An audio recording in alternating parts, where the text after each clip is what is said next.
Yes, good morning students. आज का बेटा लेक्चर है हमारा धर्मवीर भारती। तो आज है हमारा लेसन का नाम है काले मेघा पानी दे। सबसे पहले हम धर्मवीर भारती जी के बारे में पढ़ते हैं। तो धर्मवीर भारती जी जैसा अगर हम हिंदी इतिहास के हिसाब से देखें तो ये जो है हमारे प्रगतिवादी जो है कवि कहे जा सकते हैं। तो धर्मवीर भारती जी जो है इनका जन्म इलाहाबाद में उत्तर प्रदेश में हुआ सन 1926 को। सन 1926 को इलाहाबाद उत्तर प्रदेश में इनका जन्म हुआ। इनकी जो प्रमुख रचनाएं हैं वो है कनुप्रिया, 7 गीत वर्ष, ठंडा लोहा। इनका कविता संग्रह है बेटा। इसमें बहुत सारी कविताओं को संग्रहित किया गया है। बंद गली का आखिरी मकान, ये इनका कहानी संग्रह है। सूरज का 7वां घोड़ा, गुनाहों का देवता उपन्यास है।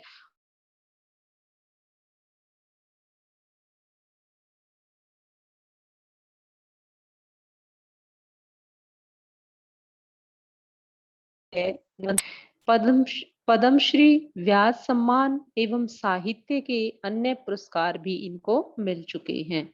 इनकी मृत्यु हुई 1997 में, 1997 में। 1926 में जन्म, 1997 में मृत्यु। अपनी सहज प्रवृत्तियों को मारो मत, लेकिन उनके दास भी न बनो। जो आपको आसानी, जो आपके अंदर सहज प्रवृत्तियां हैं उनको मारो मत, लेकिन उनके दास भी मत बनो। जीवन के सहज प्रवाह में उन्हें आने दो, फलीभूत होने दो। जो जीवन की सहज प्रवृत्तियां हैं उनको सहज प्रवाह में बहने दो। पर यदि वे निरंकुशता से हावी होने लगे तो उन्हें भस्म कर देने की तेजस्विता और आत्म नियंत्रण भी रखो। यदि वे सहज प्रवृत्तियां, यदि हमारा आलस हमारे ऊपर हैवी होने लगता है, अपना शासन बनाने लगता है, तो उसे हमें भस्म कर देना चाहिए। यानी कि हमें अपने ऊपर हमारा जो सेल्फ नियंत्रण है, आत्म नियंत्रण है, वो हमारे ऊपर होना चाहिए। हमारी इंद्रियों पर हमारा आत्म नियंत्रण होना चाहिए। हम जो है आत्म संयमित होने चाहिए। गुनाहों का देवता जो है उनका उपन्यास है। इनकी लोकप्रियता जो है, उपन्यास से लोकप्रियता, धर्मवीर भारती लोकप्रिय हुए। लोकप्रिय और गुनाहों का देवता उपन्यास से लोकप्रिय हुए धर्मवीर भारती का आजादी के बाद के साहित्यकारों में विशिष्ट स्थान है।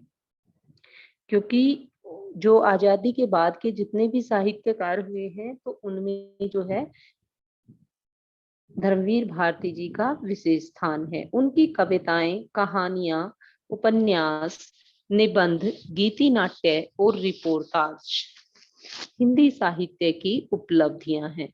भारती जी के लेखन की एक खासियत यह है कि हर उम्र और हर वर्ग के पाठकों के बीच उनकी अलग अलग रचनाएं लोकप्रिय हुई हैं।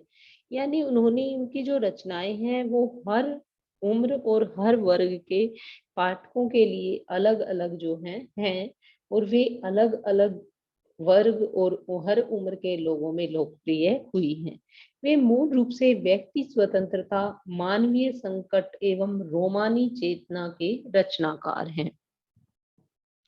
कि व्यक्ति को स्वतंत्रता होनी चाहिए और मानवीय संकट जो है किस प्रकार घेर लेते हैं व्यक्ति को और किस प्रकार वह उनमें से निकलता है, इस प्रकार की रचनाओं को, और जो जिंदगी जो है जोश और मस्ती से कैसे जी जाती है, रोमानी जो चेतना है उसकी, उससे भरपूर है इनकी रचनाएं। तमाम सामाजिकता एवं उत्तरदायित्वों के बावजूद उनकी रचनाओं में व्यक्ति की स्वतंत्रता ही सर्वोपरि है। कि जो व्यक्ति की स्वतंत्रता है वही सबसे ऊपर है। उनकी रचनाओं में जो व्यक्ति स्वतंत्र है वह सबसे ऊपर है। रोमानियत उनकी रचनाओं में संगीत में लय की तरह मौजूद है।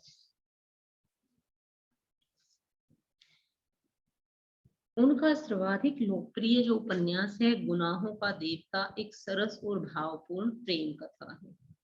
दूसरे लोकप्रिय उपन्यास सूरज का सातवां घोड़ा पर हिंदी फिल्म भी बन चुकी है।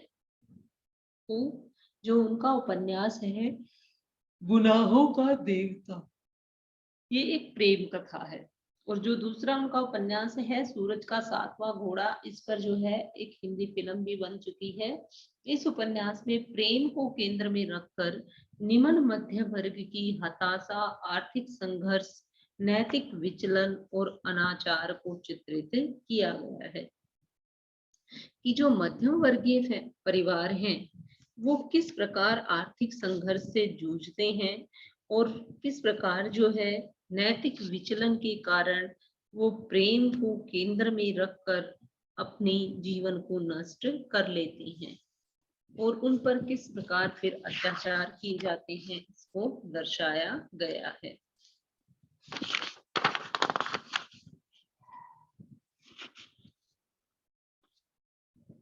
स्वतंत्रता के बाद गिरते हुए जीवन मूल्यों, अनास्था, मोहभंग, विश्व युद्धों से उपजा हुआ डर और अमानवीयता की अभिव्यक्ति अंधा युग में हुई है कि किस प्रकार स्वतंत्रता के बाद हमारे जो जीवन मूल्य हैं वो गिरते चले गए और हमारा जो विश्व युद्धों से जो हमारे अंदर डर बन गया था, इस प्रकार सभी जो है अमानवीयता का व्यवहार करने लगे थे। तो इसकी जो अभिव्यक्ति हुई है वो हुई है अंधा युग में। अंधा युग, अंधा युग जो है उनका गीति नाट्य है बेटा। अंधा युग गीति साहित्य के श्रेष्ठ गीति नाट्यों में है। मानव मूल्य और साहित्य पुस्तक समाज सापेक्षिता को साहित्य के अनिवार्य मूल्य के रूप में विवेचित करती है। इन विधाओं के अलावा भारती जी ने निबंध भी लिखे हैं, रिपोर्टाज भी लिखे हैं। उनके गद्य लेखन में सहजता और आत्मीयता है। बड़ी से बड़ी बात वो बातचीत की शैली में कहते हैं कि बड़ी से बड़ी रहस्यात्मक बात भी वो बड़ी आसान तरीके से कह जाते हैं और सीधे पाठकों के मन को छू लेते हैं। एक लंबे समय तक हिंदी की साप्ताहिक पत्रिका धर्म युग का भी उन्होंने प्रकाशन किया। उनके भी वे संपादक रहे। फिलहाल जो ये धर्मयुग पत्रिका है, साप्ताहिक पत्रिका थी, ये सप्ताह में एक बार छपती थी, तो ये फिलहाल अब बंद है। उसके संपादक भी रहे हैं धर्मवीर भारती जी। कौन सी पत्रिका? धर्मयुग। हिंदी पत्रकारिता को सजा संवार कर गंभीर पत्रकारिता का मानक इन्होंने बनाया है। हिंदी पत्रकारिता को सजाने संवारने में इनकी अहम भूमिका है। यहाँ प्रस्तुत जो संस्मरण है बेटा, जो हम पढ़ेंगे, काले मेघा पानी दे, तो ये क्या है? एक संस्मरण है, यादगार है। तो इस संस्मरण में जो है क्या है? लोक प्रचलित विश्वास और विज्ञान के बीच द्वंद्व दिखाया गया है कि एक तरफ लोगों का विश्वास है और दूसरी तरफ विज्ञान का तर्क है। दोनों के बीच किस प्रकार विरोधाभास है। विज्ञान का अपना तर्क है और विश्वास का अपना सामर्थ्य है। इसमें कौन कितना सार्थक है, यह प्रश्न पढ़े लिखे समाज को उद्वेलित करता रहता है कि जो पढ़े लिखे लोग हैं वो झकझोरता रहता है ये प्रश्न कि विश्वास का अपना सामर्थ्य है और विज्ञान का अपना तर्क है, तो इनमें से विश्वास सही है या विज्ञान का तर्क सही है। तो पढ़ा लिखा समाज जो है इससे उद्वेलित होता रहता है, ये प्रश्न जो है उसको झकझोरता रहता है। इसी दुविधा को लेकर लेखक ने पानी के संदर्भ में प्रसंग रचा है। आषाढ़ का पहला पखवाड़ा बीत जाने के बाद भी खेतों और बहुकाज प्रयोग के लिए पानी न हो तो जीवन चुनौतियों का घर बन जाता है। तो आषाढ़ मास जो अब चल रहा है बेटा, वो आषाढ़ का महीना ही चल रहा है। तो पखवाड़ा होता है 15 दिन का समय। तो जैसे जो हमारे देसी महीने होते हैं, जैसे आषाढ़ का महीना है तो उसमें पहले 15 दिन का पहला पखवाड़ा होता है, पखवाड़ा, और फिर 15 दिन का दूसरा पखवाड़ा, और इस प्रकार जो महीना है वो पूरा हो जाता है। तो आषाढ़ का पहला पखवाड़ा बीत जाने के बाद भी जो है क्या है, जो हम पढ़ेंगे पाठ में, तो उस समय भी जो है खेती के कामों के लिए या घर के कामों के लिए यदि पानी ना हो, अब इतनी गर्मी में यदि पानी ना हो बिल्कुल भी, तो जीवन तो चुनौती बन ही जाएगा। तो उन चुनौतियों का निराकरण विज्ञान न कर पाए तो उत्सव धर्मी भारतीय समाज चुप नहीं बैठता। कि यदि ऐसी समस्या उत्पन्न हो जाती है और विज्ञान जो है उसका समाधान नहीं कर पाता, तो जो हमारा उत्सव धर्मी भारतीय समाज है वो चुप नहीं बैठता, वो कहीं ना कहीं अपना जुगाड़ में लग जाता है, परपंच रचता है, और हर कीमत पर जीवन जीवित रहने के लिए अशिक्षा और बेबसी के भीतर से उपाय काट कर खोज लेता है।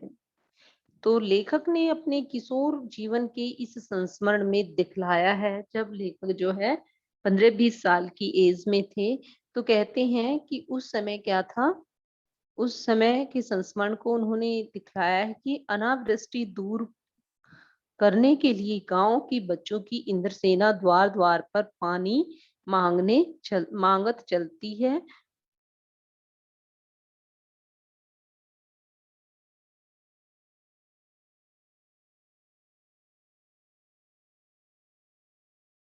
रणवीर भारती में थे, तो कहता है कि पहले ही पानी की इतनी किल्लत है, तो उस समय क्या है कि अनावृष्टि दूर करने के लिए, कि बारिश तो हो नहीं रही थी, अनवृष्टि, जब बारिश नहीं होती जैसे अब नहीं हो रही है, गर्मी बहुत है, तो अनावृष्टि दूर करने के लिए क्या है कि जो गांव के बच्चे हैं उनको इनकी इंद्र सेना बना ली जाती है। उसी 12-14 साल के बच्चों की को एक झुंड जो है द्वार द्वार पर पानी मांगते हुए चलता है, और उसको इंद्र सेना या मेंढक मंडली के नाम से पुकारा जाता है। और लेखक का जो तर्कशील किशोर मन है, वो भीषण सूखे में जब लोग उस मेंढक मंडली पर इंद्र सेना पर पानी फेंकते हैं, तो लेखक के अनुसार जो है यह उसका तर्कशील मन जो है धर्मवीर भारती जी का, वो क्या कहता है कि जब हम इनके ऊपर पानी फेंकते हैं तो यह पानी की निर्मम बर्बादी है। इसे किशोर मन का वितर्क नहीं, वैज्ञानिक तर्क ही कहना चाहिए। और विज्ञान जो है विषय को इतने दीर्घ काल तक पढ़ाई और विज्ञानों उपलब्ध आविष्कारों से अपने जीवन की भौतिक सुख सुविधाओं से भरते रहने के बावजूद इस देश के जनमानस में ऐसी वैज्ञानिक दृष्टि का जन्म पाना अफसोसनाक ही कहा जा सकता है। पर जनता के सामूहिक चित्त में बैठे विश्वासों का क्या करें, जिनसे संचालित होने वाले कुछ लौकिक कर्मकांड संस्कृति की घटना के रूप में हमें लगते हैं। यदि वे विश्वास प्रत्यक्षतः जानलेवा या नस्ल, जाति, मजहब और लिंग के आधार पर किसी समुदाय के लिए अपमानजनक हों, तब तो उन्हें अंधविश्वास कहकर उनका अति शीघ्र निराकरण ही एकमात्र कर्तव्य है। पर यदि कुछ विश्वास विज्ञान सम्मत न होकर भी उक्त तरह से हानिकर न हो, तो उनके साथ भी उसी प्रकार का बर्ताव क्या उचित है? ऐसा करने में क्या हमारे सांस्कृतिक मन के खाली खाली हो जाने का खतरा नहीं है? तो देखिए बेटा क्या कहता है लेखक यहाँ पर, कि कुछ और विश्वास और मान्यताएं हमारी ऐसी होती हैं जो किसी जो है धर्म और मजहब पर चोट करती हैं, तो उनको तो हमें अंधविश्वास कहकर छोड़ देना चाहिए, बिल्कुल खत्म कर देना चाहिए। लेकिन कुछ विश्वास क्या होते हैं, विज्ञान सम्मत न होकर भी हानिकर नहीं होते। साथ ही यदि हम उनको भी बिल्कुल मिटाने का प्रयास करेंगे, तो हमारा जो सांस्कृतिक मन है, जो हमारे मैनर्स हैं, जो हमारी संस्कृति है के जो मैनर्स हैं, वो धीरे धीरे बिल्कुल खत्म हो जाएंगे, यदि हम इस प्रकार के विश्वासों को खत्म करते चले जाएंगे। तो लेखक यहाँ पर क्या कहता है कि एक तरफ तो विश्वास है और एक तरफ विज्ञान का तर्क है। तो कई बार जो है यदि हम विश्वास को खत्म कर देते हैं।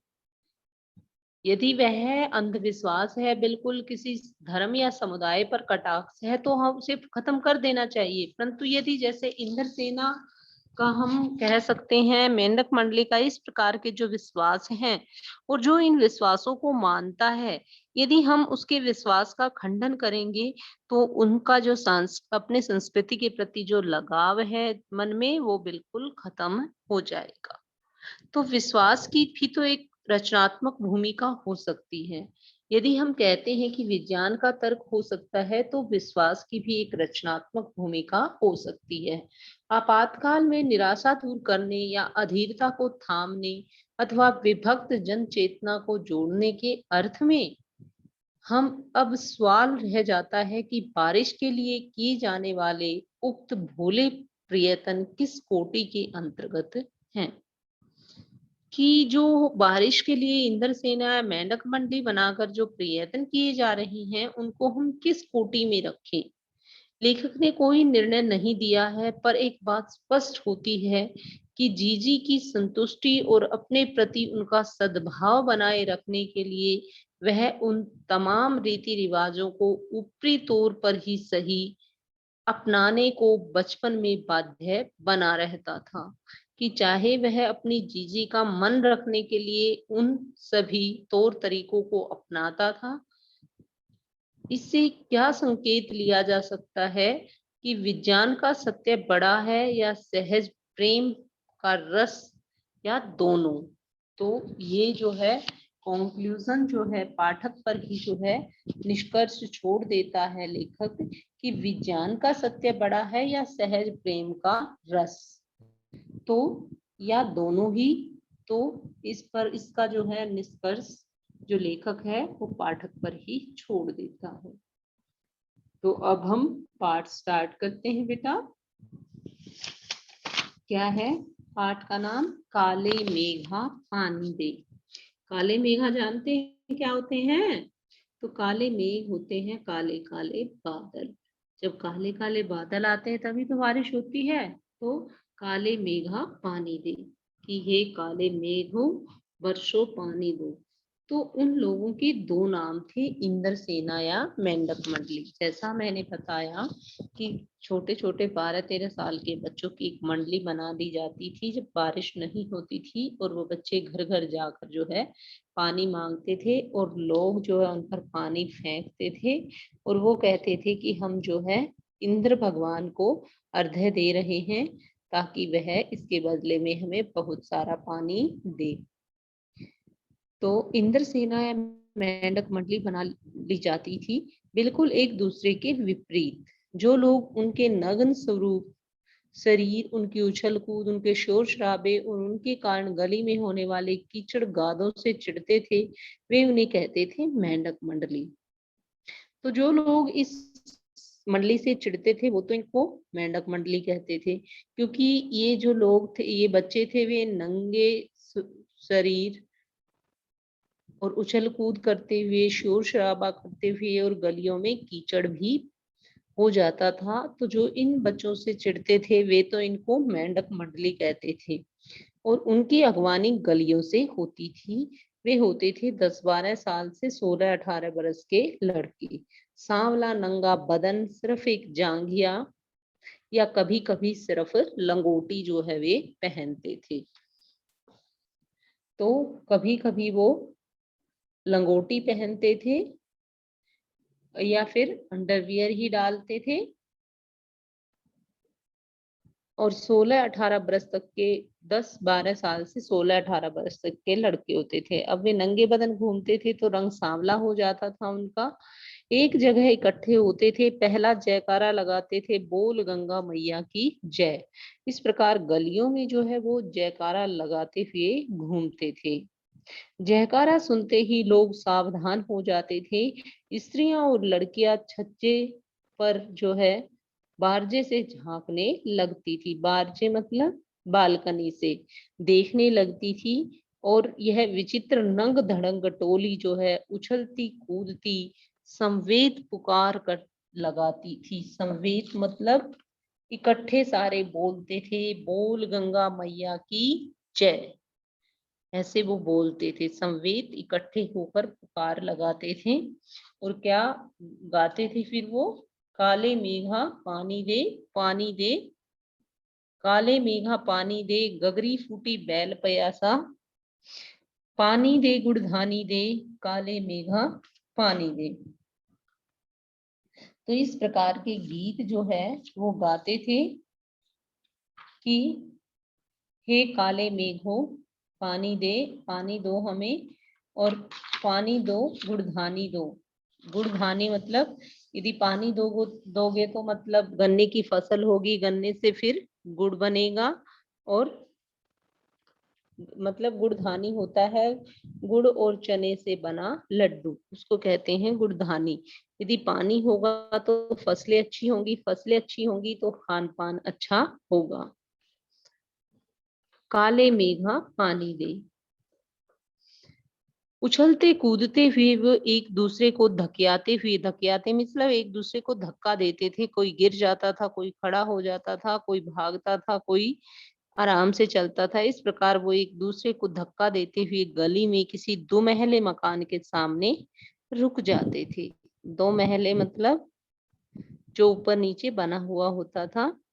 पानी दे मैया इंद्रसेना आई है। और जिन घरों में आखिर जेठ या शुरू आषाढ़ के उन सूखे दिनों में पानी की कमी भी होती थी, जिन घरों के कुएं भी सूखे होते थे, उन घरों से भी सहेज कर रखे हुए, बचा कर रखे हुए, सहेज कर मीन्स बचा कर रखे हुए जो पानी से जो है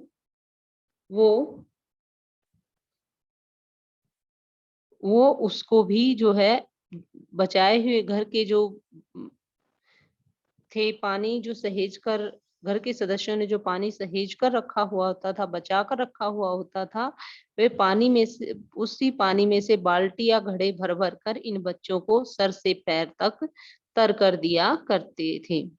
ये भीगे बदन मिट्टी में लोट लगाते थे, पानी फेंकने से पैदा हुई कीचड़ में लथपथ हो जाते थे। हाथ पांव बदन मुंह पेट सब पर गंदा कीचड़ मलकर फिर हांक लगाते, बोल गंगा मैया की जय। किसी भी दो मंजिले मकान के सामने जाकर खड़े हो जाते और आवाज लगाते, पानी दे मैया इंद्र सेना आई है।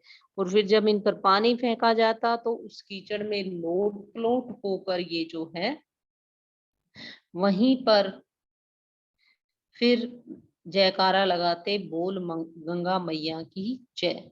और फिर मंडली बांध कर उछलते कूदते अगले घर की ओर चल पड़ते।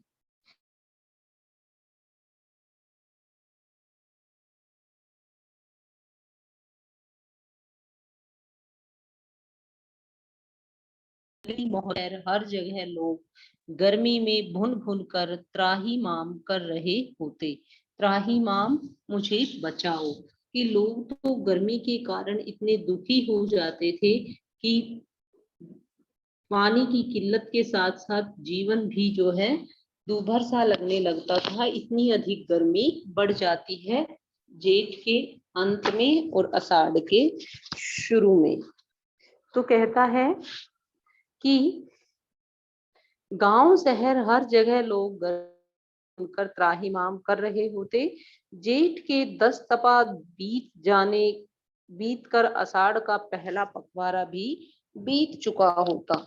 आषाढ़ के पहले 15 दिन बीत जाते और जेठ का जो 10 तपा, 10 दिन बहुत ज्यादा तपते हैं देश, जेठ के अंतिम 10 दिन, तो उसको कहा जाता है 10 तपा। तो वो भी बीत जाते और आषाढ़ के 15 दिन भी बीत जाते। जैसे जो अब गर्मी चल रही है उसी का वर्णन यहाँ पर किया गया है। क्योंकि आषाढ़ का पहला पखवाड़ा चल रहा है, वो शायद 3 या 4 दिन में आपका कंप्लीट हो जाएगा, 3 दिन में शायद।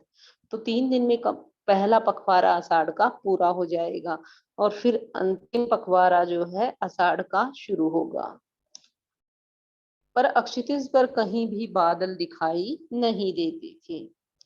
कुएं सूखने लगते, नलों में एक तो बहुत कम पानी आता और आता भी तो आधी रात को भी मानो बिल्कुल खौलता हुआ आता था। खौलता हुआ मीन्स उबलता हुआ, कि जब नलों में से पानी आता था तो ऐसा लगता था जैसे ये इस पानी को बिल्कुल उबाला गया हो। एक तो नलों में पानी आता ही बहुत कम था और आता था तो इतना अधिक गर्म आता था, और कुएं तो बिल्कुल सूख ही जाते थे।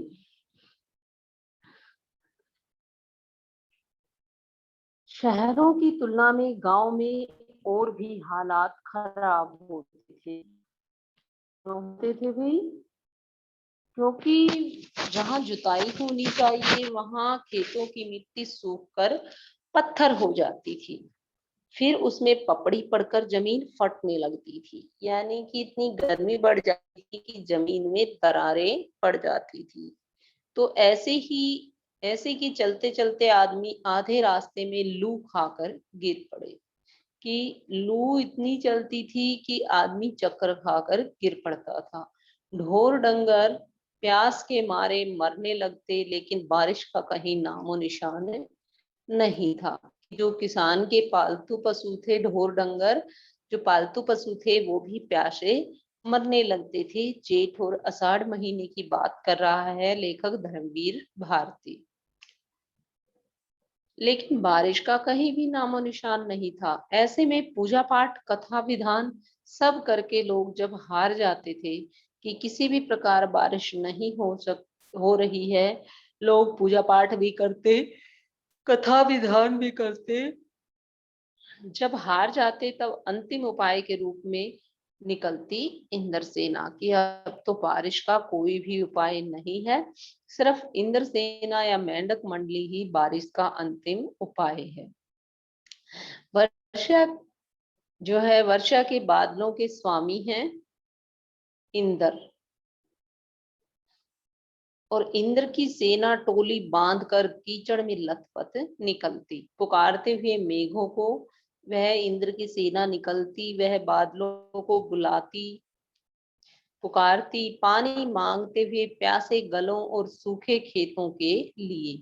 तो इंद्र सेना प्यासे गलों के लिए और सूखे खेतों के लिए इंद्र भगवान से पानी मांगती, पानी की आशा पर, जैसे सारा जीवन आकर टिक गया हो। और टिकता भी है बेटा, क्योंकि पानी के बिना तो कुछ संभव ही नहीं है।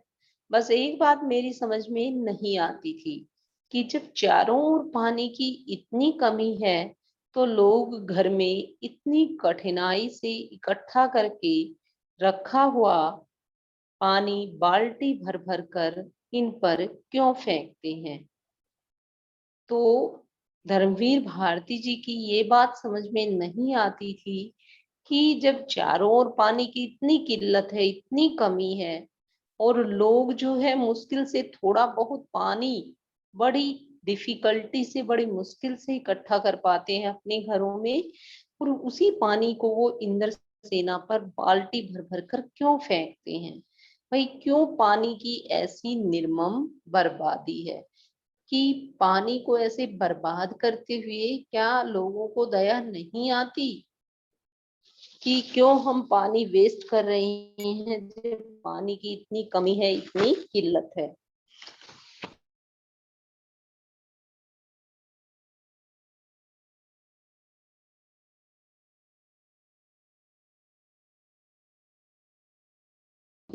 कि देश को कितनी हानि उठानी पड़ती है जब लोग इतने अंधविश्वास रखते हैं। तो इस प्रकार को जो है जी अंधविश्वास मानते हैं। कौन कहता है अगर महाराज से ये पानी दिलवा सकते हैं तो खुद अपने लिए पानी क्यों नहीं मांग लेते।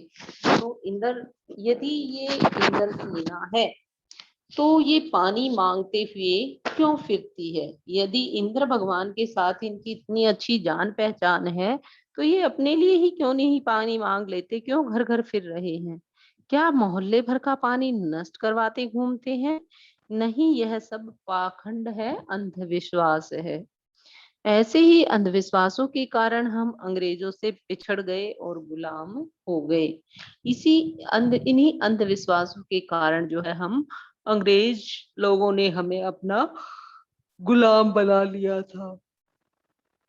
मैं असल में था तो इन्हीं मेंढक मंडली वालों की उम्र का।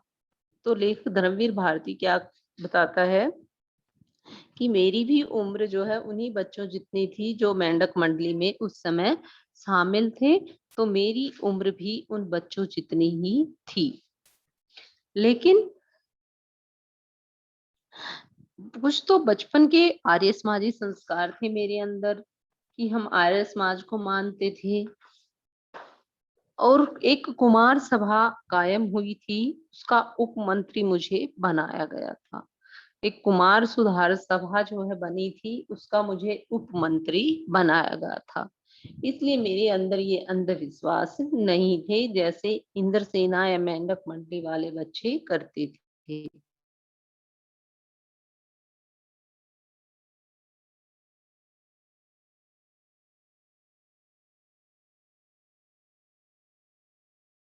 विश्वासों के क्यों? क्योंकि एक तो मेरे अंदर आर्य समाजी संस्कार थे और दूसरा जो कुमार सुधार सभा बनी थी, मुझे उसका उप मंत्री बनाया गया था। सो समाज सुधार का जोश कुछ ज्यादा ही मेरे अंदर था। अंधविश्वास के खिलाफ तो तर्कश में तीर रखकर घूमता रहता था।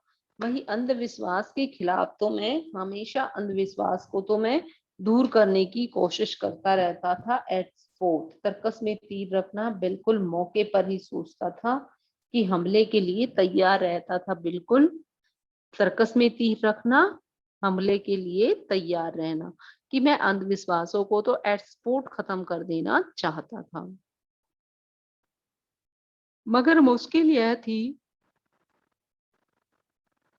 कि मुझे अपने बचपन में जिससे सबसे ज्यादा प्यार मिला था वे थी जीजी। कहते हैं धर्मवीर भारती जी कि मुझे सबसे ज्यादा प्यार जो अपनी जीजी से मिला था। यूं मेरी रिश्ते में कोई नहीं लगती थी, उम्र में भी मेरी माँ से भी बड़ी थी, पर अपने लड़के बहू सबको छोड़कर उसके प्राण मुझ में बसते थे। वही वो रिश्ते में भी मेरी कुछ नहीं थी, लेकिन थी वो मेरी माँ की उम्र से भी बड़ी थी। और लेकिन वह अपने बेटे और बहू से भी मुझे ज्यादा प्यार करती थी।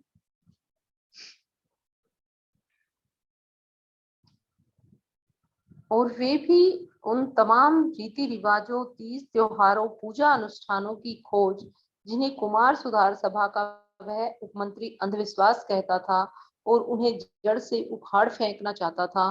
पर मुश्किल यह थी कि उनका कोई पूजा विधान, कोई त्योहार अनुष्ठान मेरे बिना पूरा नहीं होता था। कि जो ये पूजा त्योहार अनुष्ठान थे, मैं इनको पाखंड समझता था पूजा पाठ को, जो तीज त्योहारों पर जीजी करती थी। लेकिन जीजी का मेरे बिना कोई अनुष्ठान पूरा ही नहीं होता था। मुझे जो है ना चाहते हुए भी उनकी बात माननी पड़ती थी। दिवाली है तो गोबर और कौड़ियों से गोवर्धन और सतिया बनाने में लगा हूँ। ये क्या करवाती थी दिवाली पर जीजी जो है, गोवर्धन बनवाती थी मेरे से, गोबर से सतिया बनवाती थी, सतिया में स्वस्तिक चिन्ह बनवाती थी। और जन्माष्टमी है तो 8 दिन की झांकी तक को सजाने और पंजीरी बांटने में मैं लगा रहता था।